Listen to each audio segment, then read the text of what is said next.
নাবির মাঝে যায় ভাগবতী হলেন মাথা দিয়ে যায় জীবন যৌবন সফল নবীর পায় দেখে নাবির মাঝে যায় ভাগবতী হলেন মাথা দিয়ে যায় জীবন যৌবন সফল নবীর পায় ওরে ভালো গোলাপি জাহাজিল চরণে সব সফিয়া দিল জোরে বল সুবহানাল্লাহ ওরে ভালো গোলাপ জাহাজিল চরণে সব সফিয়া দিল নবীজিকে বানালে না বল আল্লাহর নবী মায়ার নবী গো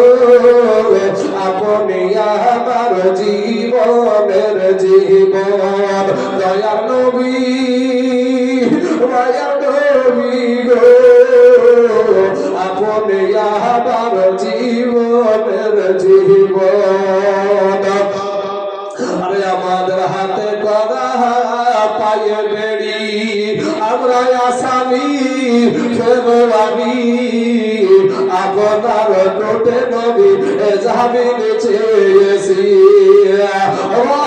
রাহমাতাল্লিল আলামিন আপনি উম্মতের জাহাবীর দয়া করে ঠাই দিয়েন গোয়াময় আল্লাহ নবী মায়া নবী গো আপনি আমার জীবনের জীবন দয়া নবী নবী গো আপনি আমার জীবনের জীবন ভাইরে আমাদের মতো অপরাধী মিজানের পাল্লায় উঠাই যদি ক্ষমা পাইবার আশা নাই আমার আছে ভাই ওরে আমাদের মতো অপরাধী মিজানের পাল্লায় উঠাই যদি ক্ষমা পাইবার আশা নাই আমায় রাহমাতাল্লিল আলামিন আপনি উম্মতের জামিন দয়া করে ঠাই দিয়েন গো আমরাই আল্লাহ নবী মায়ার নবী গো আপনি আমার জীবনের জীবন দয়া নবী মায়া নবী গো আপনি আমার জীবনের জীবন আল্লাহ যুদ্ধ যখন হয় ওই খয়বারের যুদ্ধে কয়েকদিন ধরে বাবাজি আপনার মুসলমানদের কোনো জয় হচ্ছে না বিধর্মীদের জয় হচ্ছে না আমার নবী আপনার নবী বলছেন আগামী কালকে আমি এমন একজনের হাতে আমি ঝান্ডা তুলে দেব ওর হাতে ইসলামের জয় হয়ে যাবে যাবে বলেন সুবহানাল্লাহ সমস্ত সাহাবীরা চিন্তা করছেন এই ভাগ্যবান ব্যক্তিটাকে নবী মনে হয় আমাকে দিবে নবী মনে হয় আমাকে দিবে আর আমাদের সমাজে যত পিছে হতে পারে তত ভালো যত পিছে হতে পারে তত ভালো কিন্তু সাহাবারা জান দেওয়ার জন্য সব সময় প্রস্তুত থাকতো জোরে বলেন সুবহানাল্লাহ যেহেতু আল্লাহ কোরআনে বলছেন ওয়ালা তাকুলু লিমান ইউকতালু ফি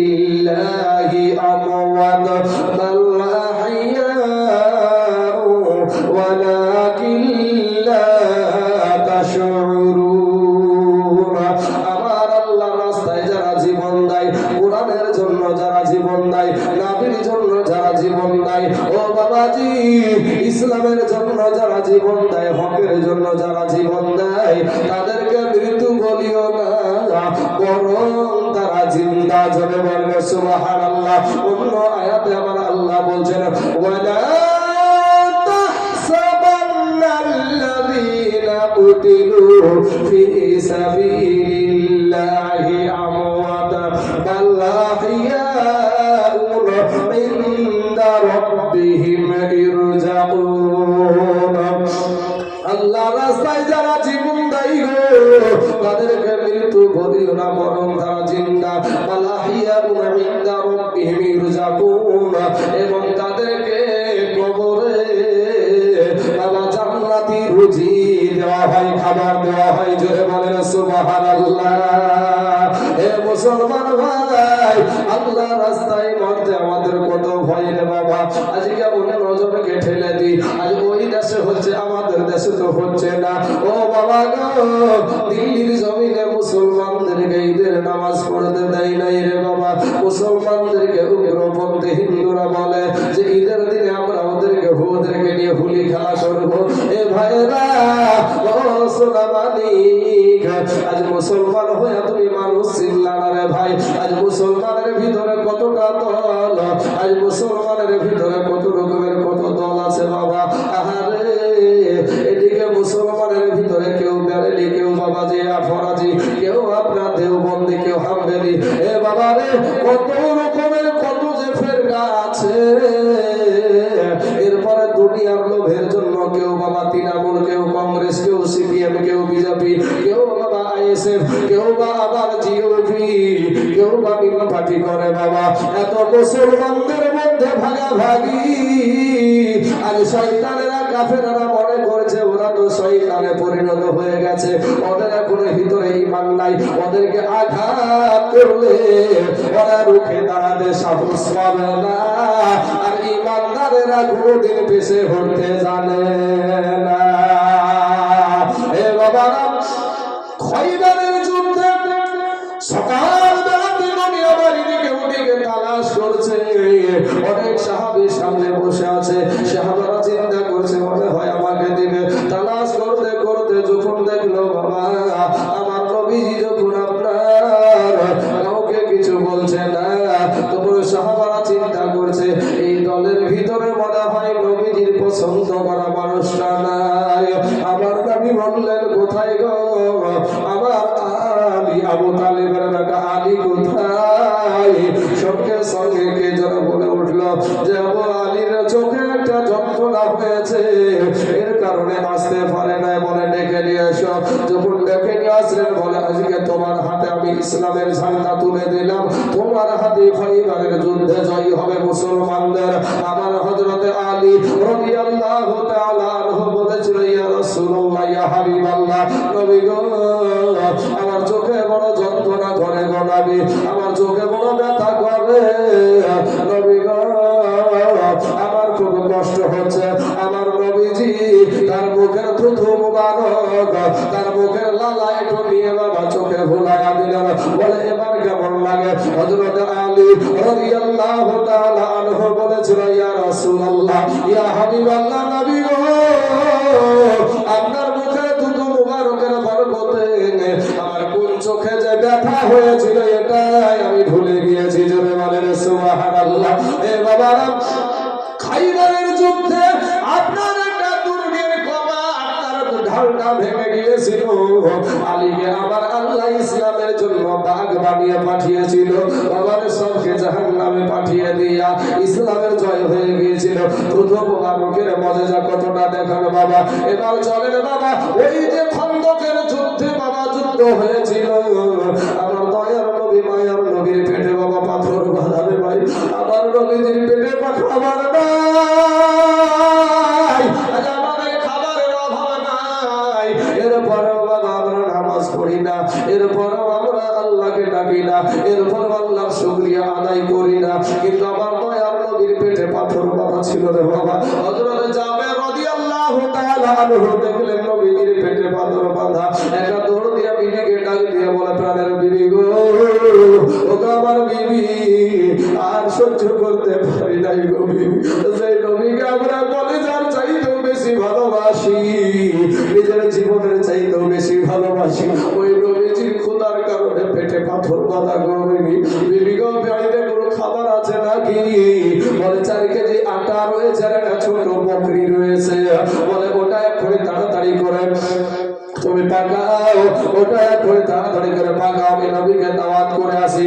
বিবির কাছ থেকে বিদায় নিয়ে নবীর দরবারে চলে গেলেন। নবীকে গিয়ে বলছেন ইয়া রাসূলুল্লাহ, ইয়া হাবিবাল্লাহ, নবী গো আপনার পেটে পাথর বাঁধা দেখে আমি সহ্য করতে পারি নাই, আমার বাড়িতে ছোট্ট একটা বকরি আর মাত্র 4 কেজি মতো আটা রয়েছে গো নবী। আমি আজকে আপনার দাওয়াত রইল আমার বাড়িতে। এ বাবারা কিছু সাহাবী নিয়ে আপনি খাবার খেতে যাবেন। এ বাবারা আমার নবী একটা ডাক দিয়ে বলে, যুদ্ধের 1000 সাহাবী তোমরা আজকে যাদের বাড়িতে তোমাদের সকলের দাওয়াত জন্য বলেন সুবহানাল্লাহ। যাদের মুখখানা বাবা ছোট হয়ে গেছে, এ কেমন হলো? আজ আমার বাড়িতে মাত্র 4 কেজি আটা আর ছোট্ট একটা বকরি, এই মাংসটার এই আটাটা তো হবে না। নবীর সাহাবী যাদের দৌড় দিয়ে বিবিকে গিয়ে বলছে, বিবি গো সর্বনাশ হয়ে গেল গো বিবি, মুখ দেখাবো কেমন করে? বলে কেন, কি হয়েছে? বলে আমার বাড়িতে 4 কেজি মাত্র আটা, ছোট্ট একটা বকরি। আমি নবীকে আর কয়েকটা বেনমেন সাহাবীকে দাওয়াতের জন্য গেলাম, আমি তাদেরকে দাওয়াত দিলাম। আমার নবীজি সবাইকে দাওয়াত দিয়েছে, এত মানুষের খাবার তো আমার বাড়িতে হবে না। বিবি এমন ইমানদার ছিল, এমন বাবা পরহেজগার ছিল, আমাদের বিবির মতো না, আমাদের বিবির মতো না। আল্লাহর উপরে ভরসা করা বিবি আলাদা। ও মা খালাকে আপনিও নারী, তারাও ছিল নারী। আমার মা ও মা, আমার শৈখুর ভাইয়ের মা ও মা, তোমার মা ও মা, ওরে বাবা খাজা মাইনুদ্দিন চিশতি রহমাতুল্লাহ আলাইহির মা ও মা, তুমিও একজন মা। মা গো তোমার মতন নারী ছিল মা আসিয়া, তোমার মতন নারী ছিল মা হাজেরা, তোমার মতন নারী ছিল মা আয়েশা, তোমার মতন নারী ছিল মা খাদিজা, তোমার মতন নারী ছিল মা ফাতিমা। আহারে ফাতেমার কথা চলে আসলো।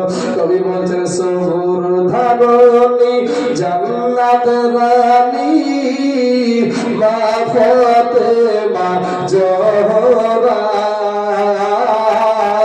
ভাবো সে নবী নন্দিনীর অন্তর কি সবুরে ভরা, ভাবো সে নবী নন্দিনীর অন্তর কি সবুরে ভরা।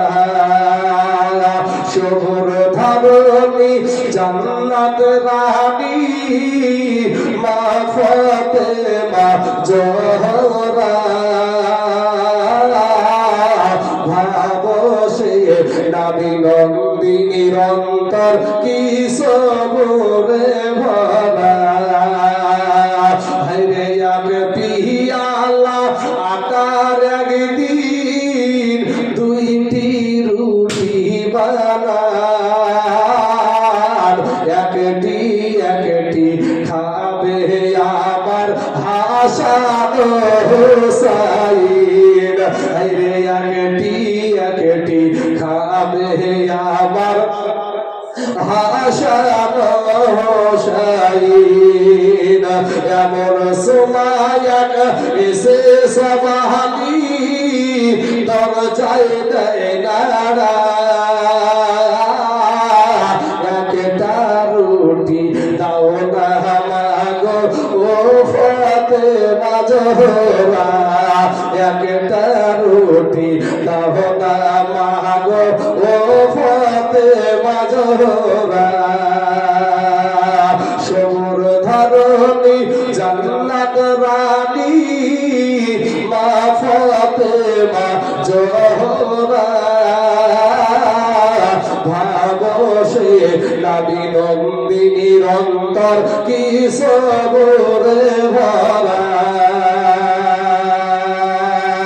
এ বাবাজি আমার সোনা মানিকেরা, আমার মা জননীরা গো, তোমাদের রাস্তা কত সুন্দর, তোমরা দেখো না মা। কাল কিয়ামতের মাঠে যদি বাবা আমার আল্লাহ ডাক দেয়, ইসলামের জন্য সর্বোত্তমকে শহীদ হয়েছে সামনে এসো। এ বাবাজি কিয়ামতের মাঠে হাজার হাজার মানুষ থাকবে, লক্ষ লক্ষ কোটি কোটি মানুষ থাকবে, একটা পুরুষ সামনে আগাইতে পারবে না। মহিলাদের তরফ থেকে একজন নারী আসবে, যার নাম হলো মা সুমাইয়া রাদিয়াল্লাহু তাআলা আনহা। এই ইসলামের জন্য সর্বপ্রথম নিজে শহীদা হয়েছিলেন বাবা।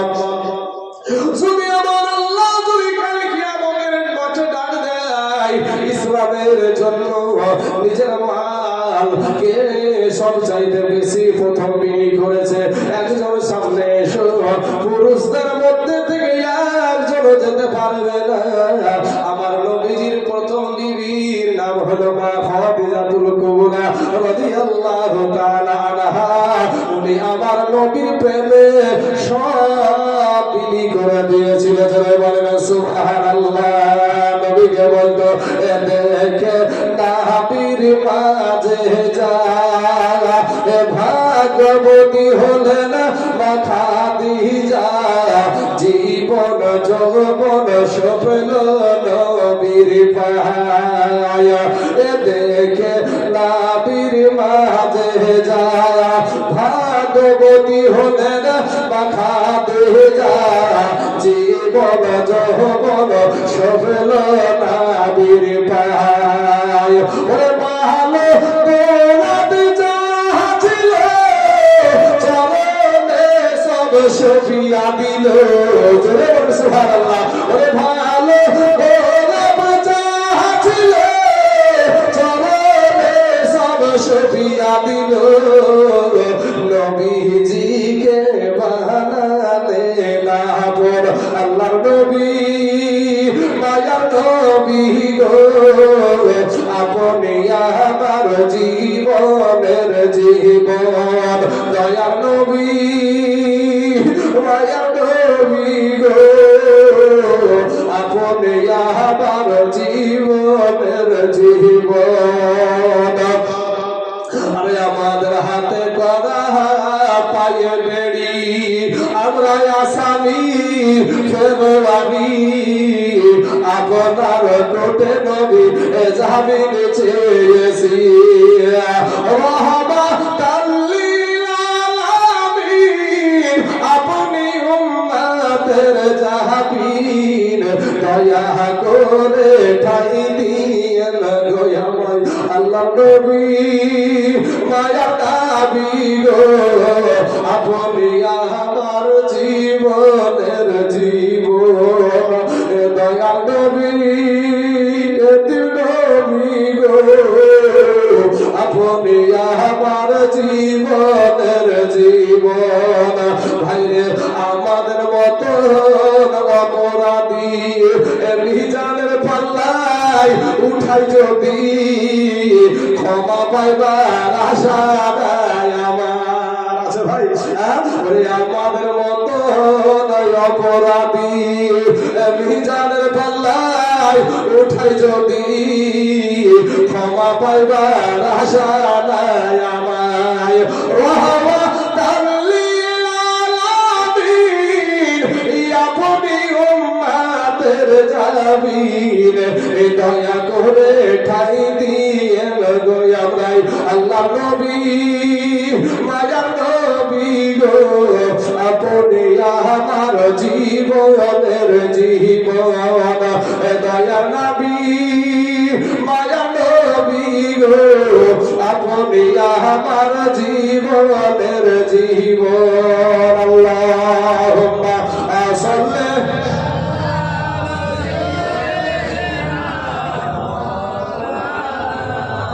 মুহাম্মাদ ওয়ালা আলি সাইয়্যিদিনা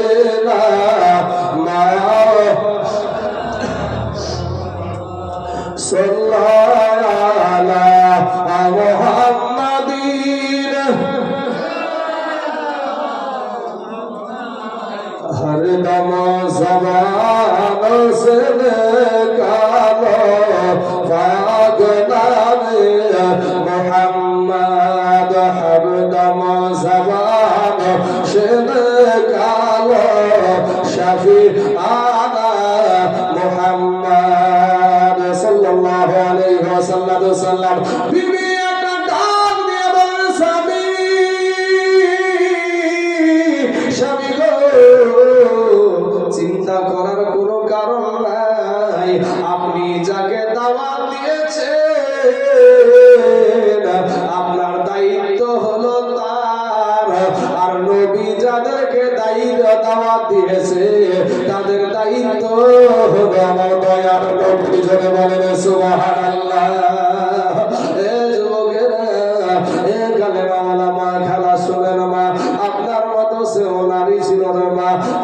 তোমার মনে বড় আল্লাহর প্রতি ভয় নাই, তোমার মনে আল্লাহর প্রতি বিশ্বাস নাই। গুনাহ করতে করতে জীবনটা শেষ করে দিলা। গুনাহ করিও না রে মা, ফিরে এসো তওবা করে আল্লাহর কাছে ক্ষমা চাও। আমার আল্লাহ অতি দয়ালু, আল্লাহর নাম হলো রহমান, আল্লাহর নাম রহিম, আল্লাহর নাম সাত্তার, আল্লাহর নাম হলো গফফার।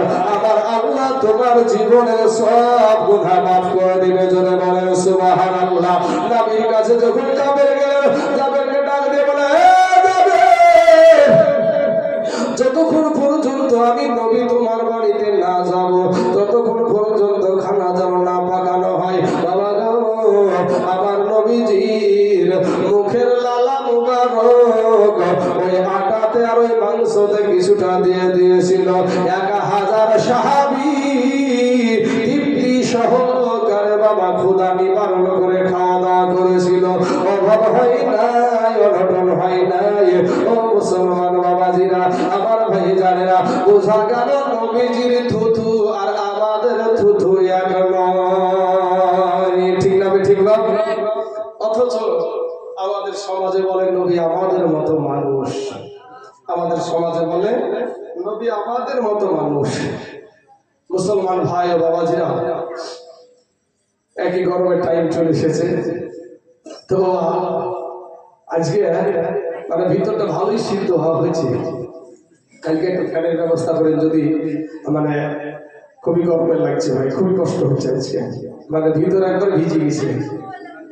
না এখন আজান লাস্টের বেলাতে জাল দিলে ভাত কি হয় গো, লেখটা হয়ে যায়।